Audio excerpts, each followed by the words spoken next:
Hi, I'm Edie Stern. Welcome to the FANAC Fan History Zoom series.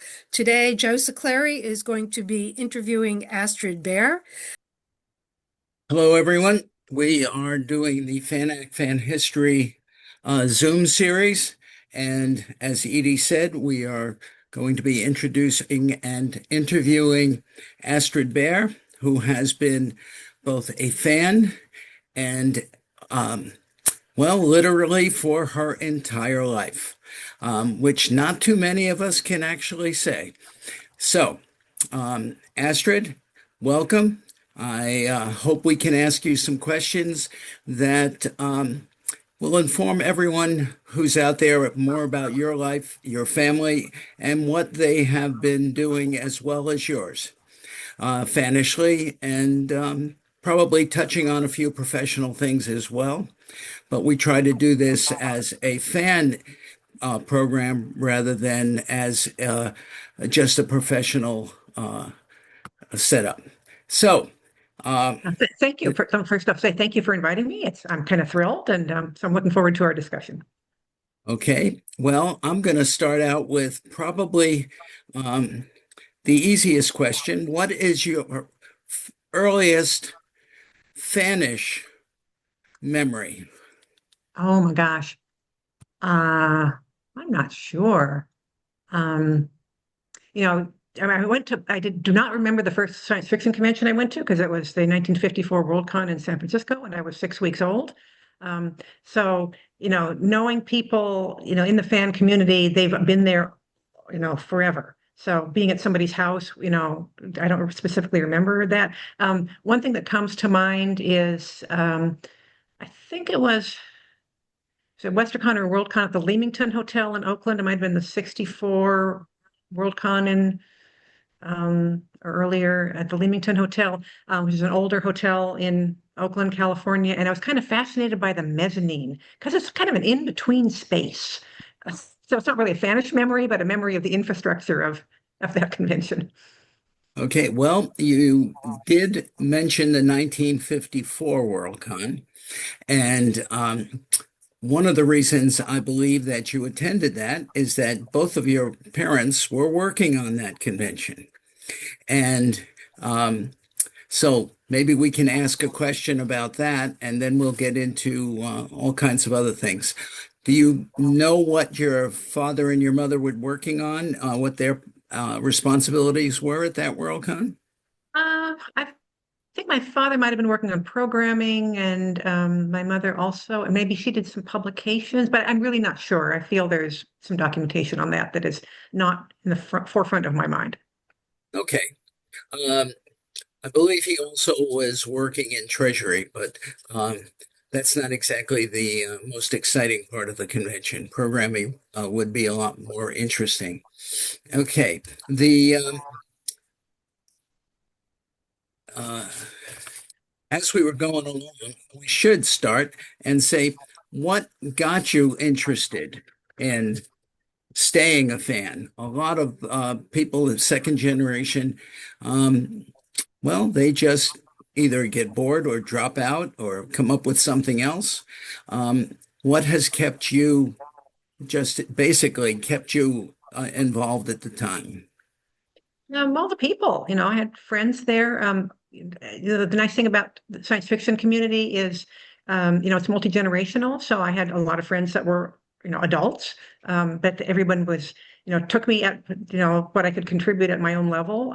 So that was good. I started reading, the first science fiction book I remember reading was in third grade, Space Cat by Paul Galdone, or illustrated by, anyway, a classic, just very simple children's book about this cat that goes to space. And then also the Mushroom Planet books.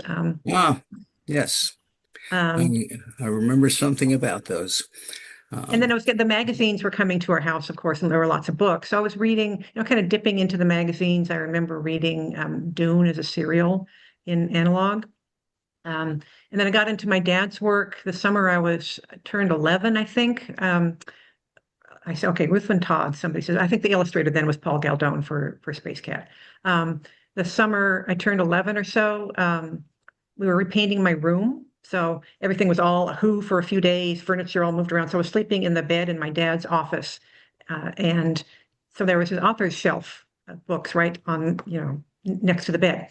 I thought, oh, and I was kind of into Man from U.N.C.L.E. at the time. So there was a book called Agent of the Terran Empire. I thought, oh, Agent, that sounds kind of interesting. So I pulled that off the shelf, and there I was plunging deep into Dominic Flandry. And I was like, oh, this stuff's pretty good. So then I started reading more of my dad's work. Okay, you discovered him from Dominic Flandry, or maybe from The Man from U.N.C.L.E., even though he didn't do those. Right. Well, inspiration. Well, that's always good. As we were talking earlier, when you were reading, well, let's start with his work. When you were reading his stuff, he was obviously a bit of a favorite in the 50s and got even more so. Um, he was writing material um, of all kinds. He was doing fantasy, he was doing relatively hard science fiction and adventure stuff like the Dominic Flandry works. Is there anything of his that attracted you the most? Let's start with that part. And since we're talking about him, Um, I enjoyed all of his stuff. So from the fantasy to the harder science fiction to the more adventure-based stuff. And really, he was doing quite hard science fiction. I mean, he would literally calculate the orbits needed and this and that and the other thing. So it was, he did the math and the physics. I was going to ask you, was there any, well, I want to ask you, was there any uh, work conversation about his writing um, around the living room or the kitchen table or anything like that? Did he Oh, do yeah. anything? I mean, I didn't really contribute to it, but my mother certainly did, and she was the first reader and would, make comments on it. So I wouldn't say it was, hashing out plots at the dinner table or anything like that, but there was definitely discussion of his work. Yeah. The material that he was writing was getting quite noticeable. Joe, your sound is getting mucky. I cannot hear what you're saying. Let's see, let me get a little closer. Uh, the When he was working on material, he was obviously, is the sound any better? No, it's kind of breaking up. It's not a sound, it's not a loudness issue, it's a quality issue. Oh boy. Well, that's going to be a problem, I think. Okay, that's better now though, if you plugged in something or Well, I was just pushing in some of the wires to make sure that they're all tight. Okay. Um, he was getting popular. He was going to conventions, and um, did you and your mother travel with him to go to these conventions in the 50s and 60s?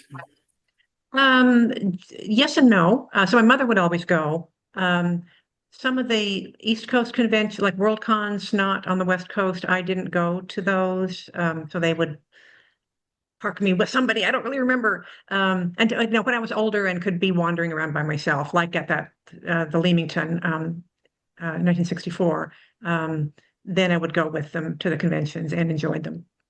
And Okay. there weren't nearly as many conventions then, of course. So there'd be Westercon, which is the West Coast convention, generally in the Bay Area or Los Angeles at that time, and then Worldcon, and that was pretty much it. There were much more going on the East Coast, but we didn't go to like Boscone and things like that. Okay. Um, there's an old saying, and I always ask this, it's a proud and lonely thing to be a fan. You probably didn't have that as being lonely about it, since there were so many people also in the Bay Area that your family associated with. Can you mention some of the ones that you enjoyed visiting with? Um, well, the people we knew that we socialized with, are you looking more for fans or pros? Fans and professionals on this Okay. level. So my parents were really good friends with Jack and Norma Vance. And so we, would do things with them. They'd come over, we'd go over to their place in the Oakland Hills. And there was Oh, let's see.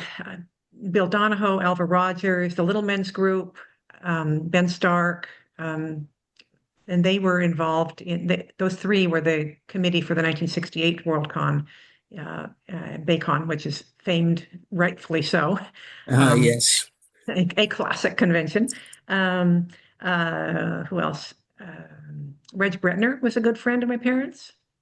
Oh, Not so well known as a writer these days, but a really remarkable guy. Tony Boucher, Mick McComas. So there was a poker group that would meet called the Outpatients because somebody tended to have medical issues, so they just named it the Outpatients. So they get together once a month, and that was Tony and Reg and my parents and Mick McComas, and it'd be from rotate from house to house, and it would start at like 3 in the afternoon, and there'd be a dinner break, and they'd play for a little later after dinner and be done by 9 o'clock. So everybody could get home and go to bed at a reasonable hour. And the people who cooked, it would make it a really nice dinner. And Tony was well known as a good cook, and my mother liked to do something elaborate. McComas was living in an apartment in Oakland at the time, so he never hosted. So he would always bring dessert, and it would always be 2 pies wrapped in those pink bakery boxes, and then with a string around them, and he'd carry them in like that. And be a cherry pie and something else, usually apple. And so when it was at our place, and the next morning I would wake up and it'd have like the best breakfast, which is a slice of cherry pie and pretzels. cherry pie and pretzels. Now, that's an interesting mixture. I hope you didn't mix them up in an omelet or anything. You mentioned the little men. I know your parents were participating in the Little Men's Group. At any point, did you also get involved with that Yeah, I mean, organization? we'd all go to the meetings. I never did anything in terms of organizing it, serving as an officer or anything like that. And I'm not sure my parents did, but they might have earlier. I just don't recall. But yeah, we go to the meetings I most remember the meeting would be at Ben Stark's house up in the Berkeley Hills. Uh-huh. And he had this kind of bootleg bookstore in the basement. And he was importing British paperbacks or British science fiction books, and you weren't supposed to be selling them. And so people could go down and buy books. And then we would adjourn to Brennan's Pub in kind of Berkeley, Oakland, for the adults would have Irish coffee if they wanted, or whatever cocktail they wanted. And there was a cafeteria. They made, really nice sandwiches. My favorite there was banana cream pie. I seem to have had a pie thing going on when I was young. Well, it's always a good thing to do when you're young. Yeah. Sometimes not quite as active a thing as when you get older. Although I've never given up the idea that a slice of pie was good. Um, the Let's move over to your mother a little bit if we can. Um, she was a fan. I believe she got involved with fandom through conventions to start with, and then started doing fanzines, and for which she did quite a few, often for APPAs and things. Um, I know your father used to write for her. Uh, did you ever contribute anything to her fanzines? No, I don't think so. Okay. Um, she was an avid APPA writer, and he often did um, various humorous little pieces and sometimes things that were, I guess you could call them semi-analytical for her. Um, did you ever get to read any of those materials? I don't remember reading them at the time. I've dipped into them at the FANAC site, and you guys are doing some great work digitizing things and making these available because they are kind of ephemeral. So it's great that they're, on the internet as non-ephemeral as that is, but it's a cool resource. And Joe, we've lost your sound again. I can say thank you for that, and hopefully other people will find them as well. Uh, your father also contributed some cartoons to that. Did you ever, was any of those ever retained by the family? Um, I had a fair amount of his artwork, and most of that has been donated to the Eaton Collection at UC Riverside. So that's where my parents' archives are. So it's Okay. available for research. Well, I hope we can see and maybe get some of those that were not in the fanzines themselves. Um,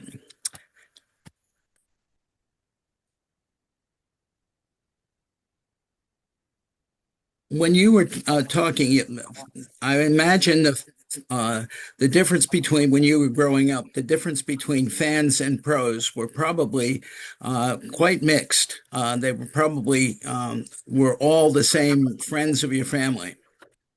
Right. Yeah, it was very egalitarian, I suppose would be the word. I mean, it wasn't stratified. So, a particular group would be consisting of fans and pros generally. And of course, as it has continued to this day, a lot of fans went on to become pros. Uh, when you when your family moved to Orinda for, I guess, for more room, and so you could grow up in a less cramped location. Did that have any change in the amount of activity and interaction they had with fans or I don't think pros? so. Orinda was literally just the next suburb on the other side of the Berkeley Hills, so it wasn't terribly far. And I don't think the house was that much bigger that we moved to, but it was one they bought as opposed to renting the one in Berkeley. The Berkeley house was on the Berkeley Flats. In memory, the address was 1906 Grove Street. It's not a house anymore. Last time I looked, it was a gas station, but it was a reasonable sized house, and it had an attic space that you could get to, kind of loftish attic that you got to through an outside staircase, and that was my dad's office upstairs. And then there was a small rental unit, and they rented it out. At one point, they were renting it out to uh, Miriam and Damon Knight. No. Or, yeah, not Damon Okay. Knight, the writer, but the other Damon. Oh, And John Barry can probably sort out the names that are not quite coming up to mind right now. okay. Since there wasn't that much more room, were your family collectors of any kind of material? I know Karen had some fanzines as well, but what materials did they collect?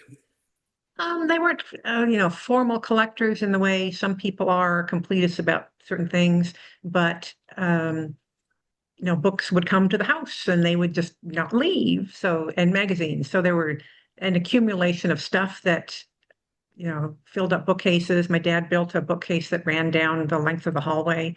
It was about, 15 feet long and floor to ceiling. And then there were bookcases in his office, and the garage gradually filled up with books. Okay, and John did answer you in the chat. Yes, thank you, John. Jerry, Jerry and Miriam Knight, yeah. yes. Um, the I mentioned your father's drawings. Did he ever get any of the covers for some of the materials that he was writing? Because he was getting both book covers and even magazine covers. Did No, he ever no. acquire any of those? Okay. Yeah, wait, acquire is in buy, or do the art Not for. do them, acquire them. Oh, gosh. I don't think so. He did get the cover for the special Poul Anderson issue of F&SF, which was a portrait by Kelly Frias. And I'm not sure if that was Yes. a gift or a purchase, but it's a lovely piece, and I have it. Okay. I already asked you what was your first Spanish speaking, but how did you get started in costuming? Was that something you wanted to do? Oh, hold on a second. I need to just mute that. Okay, sorry about that. Costuming. So my mother had been dressing me up some, and then, kids do Halloween costumes and so on, so that kind Right. of thing. But she dressed me up into like some masquerades as well. I remember there was one time I probably was a Westercon, and when I was the right height, she put together the outfit of being Mary Doc from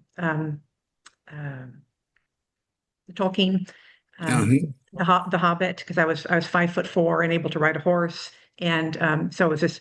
I forget now what the outfit was, but she and my dad made this beautiful dagger for me that I still have. It was, about a short sword, kind of a hobbit-sized sword, with beautiful Tengwar script on the blade, and a melted marble jewel on the pommel, and so on. It's really quite nice. No. But then I was, it's getting older and learning how to sew and that kind of stuff. So, so Edie has a picture of one of the first costumes I put together on my own. I didn't really make it. I was working with an existing vintage fashion thing that we found at a thrift store. And then that was coming as a Larry Niven, a character in a Larry Niven story. And Well, The Bat and the Mitten, of course. Yeah. So The Bat and the yes. Mitten was my first major thing, and that would have been originally presented at the Baycon in 1968, but my mother got word that the masquerade was going to be kind of more of a light show, and a lot of incense and all this kind of stuff. And she said, this is not going to be a good place for presenting a really good costume. So it got postponed a year to St. Louis Con. Well, it seems to have been memorable. Several people have mentioned it, and we'll try to get a picture of it up. Edie, I'm using Edie's computer right now, so she doesn't have access to the photos, unless she can figure out how to get them back. Um, so your mother designed most of the costumes. When did you start working on them as well? When I was about 12 or 13, in that range. Mhm. Um, and over the years, do you have any favorites in the costuming? Of costumes that I've Besi- done. Yes, Well, The Bat and the Mitten is such a classic. I mean, people literally still talk about it, which is kind of cool. It was groundbreaking in some ways. I think it was the first use of a recorded soundtrack and that was a friend with Dorothy Height, Dorothy Jones at the time, was holding a cassette player up to the microphone that the announcer was using, playing the theme from Swan Lake, the Black Swans theme from Swan Lake, which was the music that ran behind the credits for the Bela Lugosi Dracula. So it's very evocative and connected right. to vampires. Uh, And fit in just perfectly, I guess. exactly, exactly. And now it's pretty standard that almost everybody will submit. And now it's not even on a cassette tape anymore. It's like an MP3, and you drop it off at tech support, earlier in the afternoon. Right. Um, okay, what were your um, your fanish favorite types of things to be doing? Was it going to costumes, well, developing costumes? Did you like going to conventions, or was there something else that got you A involved? little bit of everything. So I love going to conventions, hanging out with friends, making new friends. Doing costuming was a lot of fun. I did put out once fanzine, which you guys scanned. I was looking at the website and I didn't see it up yet, but I did a fanzine called Gallimaufry that had a humorous piece by my dad in it. Um, I and wonder if it got mixed up. We have another one called Free as well. Mine predates that one, though. I was checking that Um, out. yes, I will try to track that down. We do. But then I also worked on convention committees. So I was on the committee for SFCon 70. So we had called SEFCon 70, and that was um, I think the first non-WesterCon regional, actually maybe LostCon was before that, but anyway, it was an early new convention in the Bay Area that Jerry Jackson, Paul Mosslander, and others, Quinn Yarborough, put together, and I was on the committee for that. I served as secretary, I think. So I was writing people and taking care of registrations and that kind of stuff. And I believe SEFCon was the first convention certainly on the West Coast, that had 2 tracks of programming. What a thought. Ah, yes. Well, nowadays, sometimes we have just a few more tracks, even on small conventions, but Worldcons, oh, you can't even tell what's going to be on there. Um, let's um, let's get into a more modern thing. How did you meet Greg? So we met at WesterCon in Santa Barbara in, I think, 1969, and had kind of a convention flirtation, and we started writing to each other. Might have been 1970 actually, and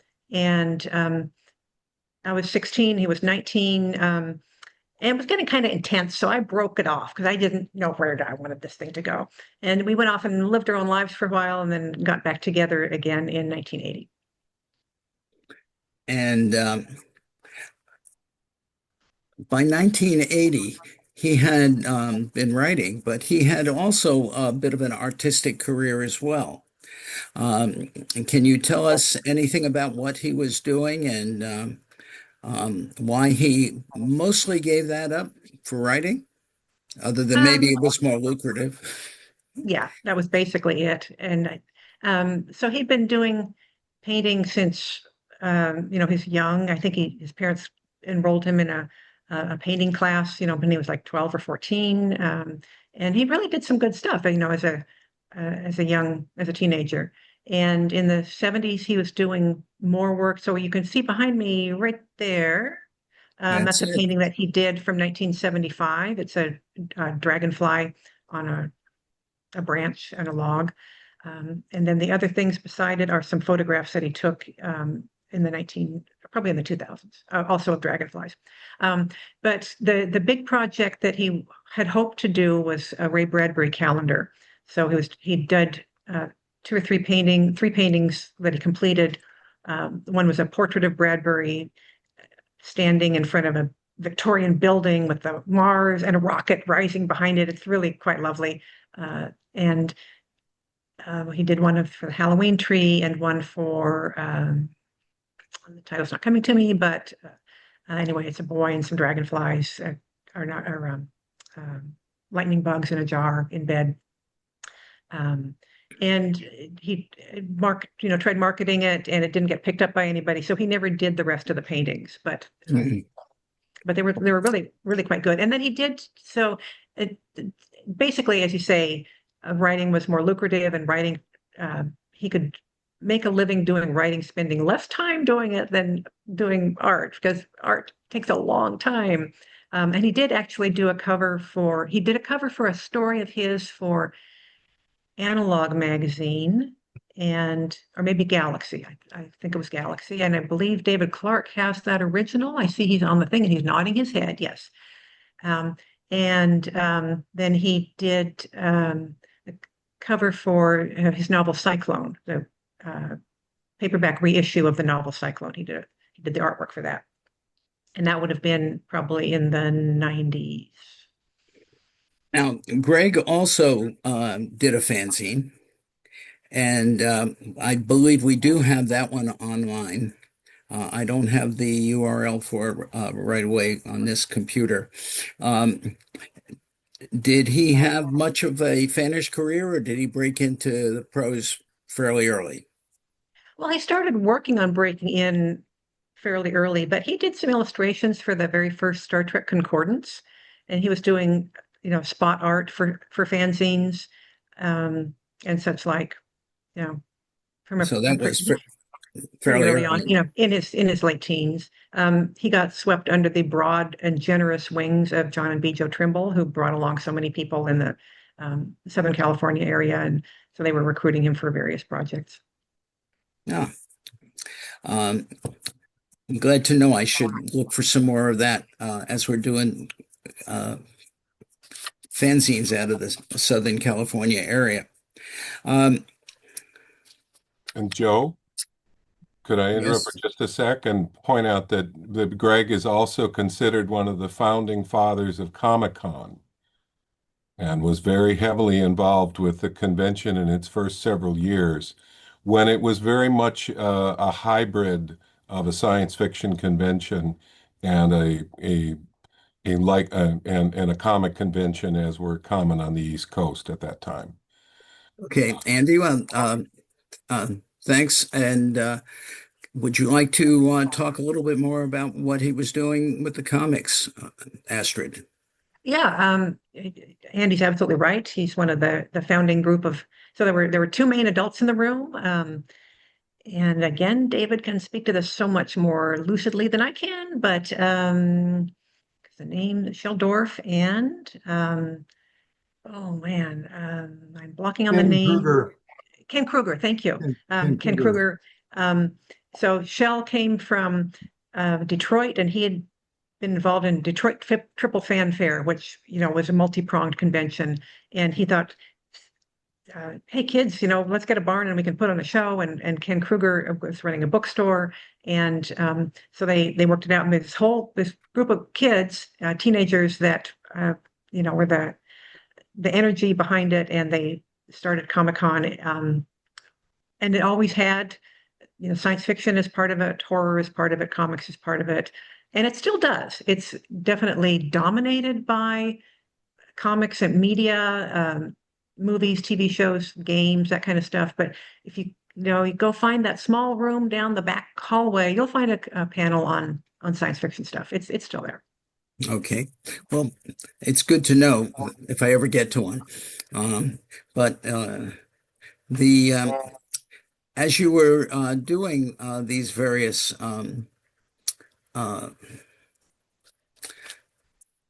activities, what was your family interactions like with so much professional stuff and fanish stuff, and your own activities with them? Do you think there was anything that you were either missing out, or do you think that actually added to what you were doing in the community? Yeah, I don't think I was missing out. And I was bringing value to the table, and the things I was doing. So yeah. I'd like to ask some questions about Karen. I hope you can hear me well enough. She was known often for her colorful wit and possibly her sarcastic remarks. Let her answer, and you go to your computer. Okay. Go ahead, go. Was there go. was there I a fixed question? it. What was the question, Joe? Was she, what I was going to ask was, was she the same in all her social interactions as the ones we found in later years? Never. And then I'll be moving to the other computer. So Edie can put up photos now. Yeah, so Yeah, I'd say she was a pretty consistent person. So yeah, she liked to kind of be outrageous when it suited her, and witty when it suited her, and so yeah. okay, so my apologies, everybody, but since the sound here does not seem to be something that Joe is comfortable with it, I'm going to, I've got the other one fixed now, so he can get in there and do his thing. So Could bear I with ask me a- another. Could I ask a question about Karen Go ahead.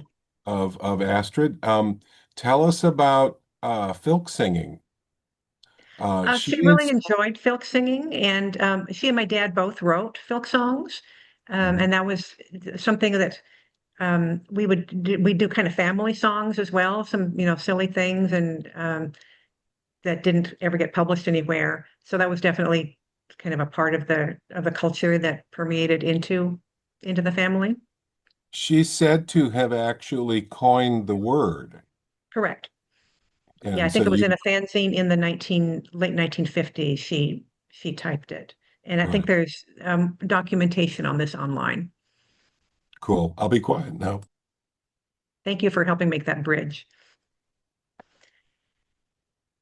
And I see that the link to the fanzine, Greg's fanzine Eclipse, is on there, and that was one that he did with his cousin Dan Garrett.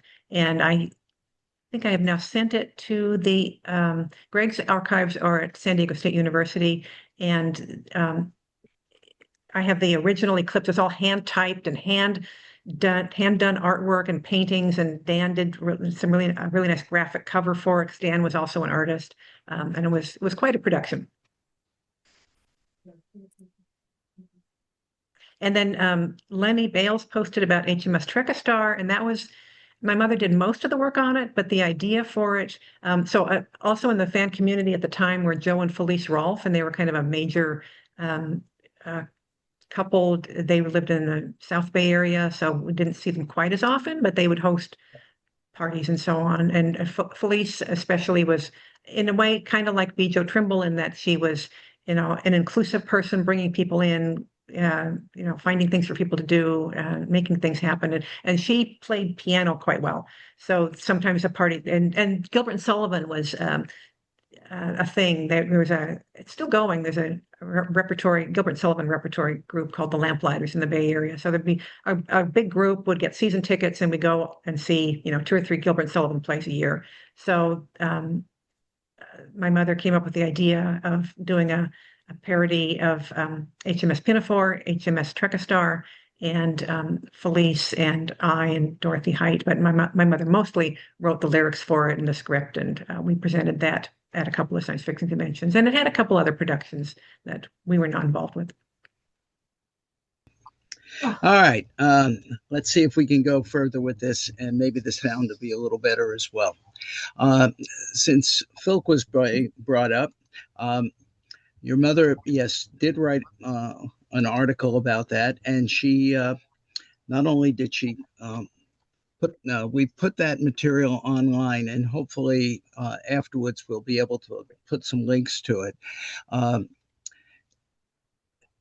The other area that I wanted to bring up, now we'll let people ask additional questions, but was your family's involvement as founders of the SCA and how it got involved. And I believe that was pretty much also started in a backyard party that they attended. Can you tell us a bit about that? Yeah, actually, I'm the only one of the family that was at that first backyard party. Really?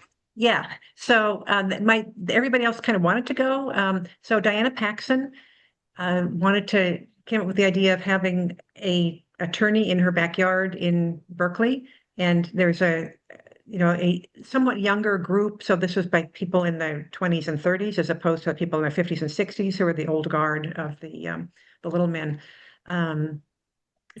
Were friendly, and so she invited them, and she invited us. And my mother was back east for a trip, and my dad was like on deadline or something like that, so he just dropped me off. So I was the one who was at the very first tourney. Ah. And everybody had such a good time that they decided to have a second one. And then we were all at that one, and then it just went on, and it's still going very strong around the world. Well, then you're the founder, not them. I was like 10, so I had That's no okay. active. You can but I was take credit there. I was anyway. definitely there. Yeah. Good for you. Maybe we can expand on that with another program. Because people have asked us about the SCA multiple times and how it was Yeah, and then there was a great deal of congruity between, the SCA and science fiction fandom at the beginning. And there was, so it was, it's basically just in the Bay Area. And then Marion Zimmer Bradley and Walter Breen were there at the beginning, and they moved back to the East Coast, and they kind of started it in New York State. And then another group started in Chicago, and it just kind of kept on going from that. Where was I going to go with that?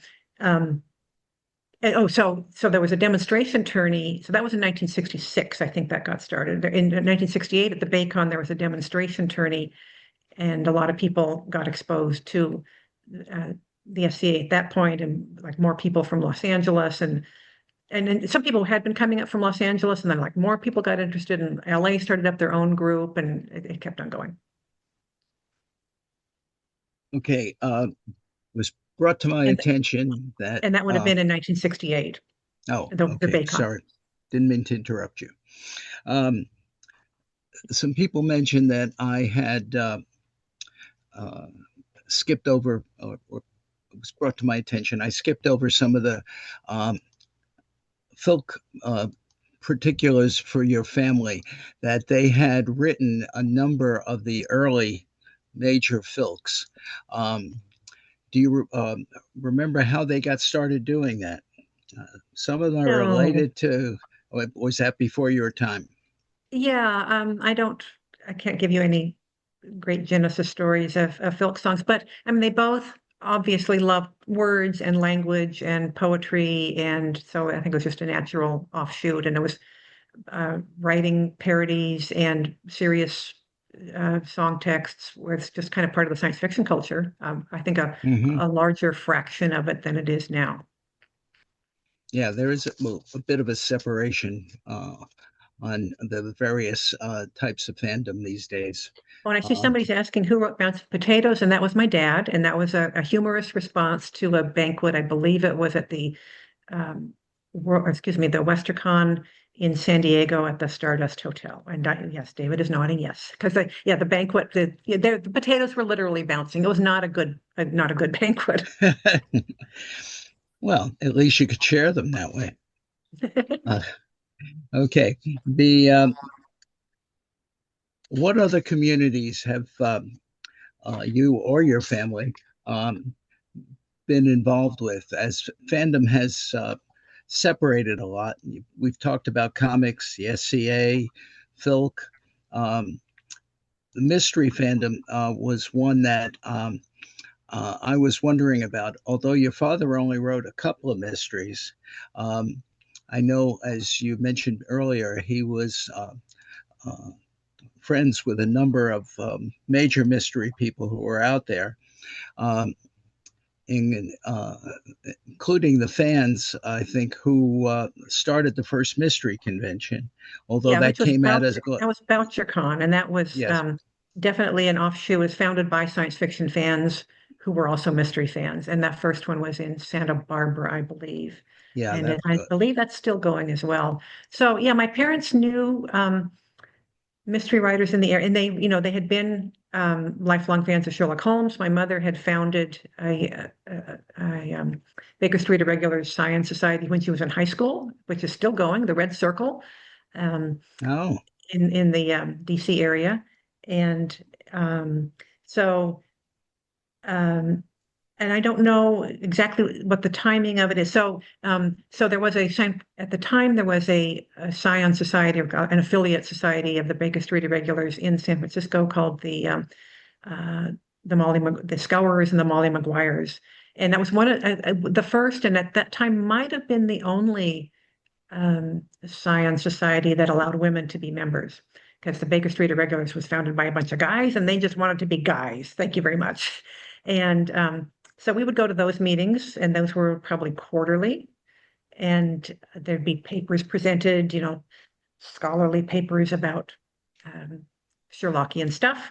And then there was also the Mystery Writers of America that had a chapter in the Bay Area, and there'd be quarterly maybe meeting, or maybe twice a year Mhm. meetings of that would be dinner meetings. So people like Joe Gores and Bill Pronzini would be at those meetings.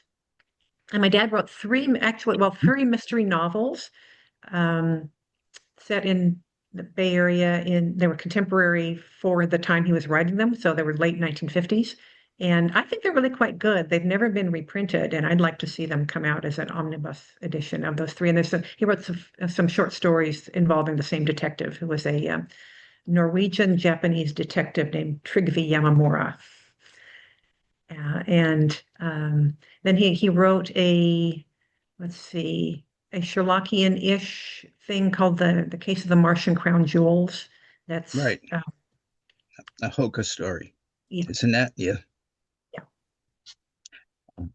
And that has been reprinted a number of times. It has, yeah.